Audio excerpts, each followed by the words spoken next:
இந்த குடமிளகாக்குள்ளே இருக்கிற சீட்ஸ் எல்லாம் எடுத்து ரிமூவ் பண்ணிடலாம். அதுக்கப்புறமா இதை பொடியாக கட் பண்ணலாம். இப்போ ஒரு தோசைக்கல் எடுத்து இதில் கொஞ்சமாக எண்ணெய் சேர்த்துக்கிறேன். இப்போ பார்த்தீங்கன்னா பொடியாக கட் பண்ணி வச்ச குடமிளகாவையும் இதில் கொஞ்சம் உப்பு சேர்த்து இதை நல்லா வதங்க விட்டுருக்கேன். இப்போ கொஞ்சம் நேரம் வதங்கட்டும். இப்போ நம்மளோட குடமிளகா நல்லாவே வதங்கிருச்சு. இப்போ இதை தான் எடுத்துடலாம். கொஞ்சமாக பல்லாரி வெங்காயத்தை போட்டுக்கலாம்.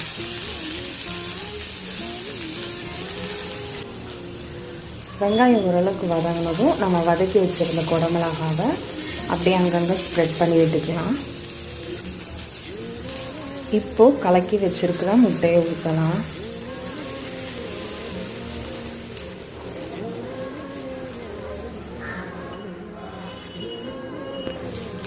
லாரிக்கு அடியில் மாட்டின எலுமிச்சம்பழம் மாதிரி பாதி முட்டை அடியில் சிக்கிக்கிச்சு.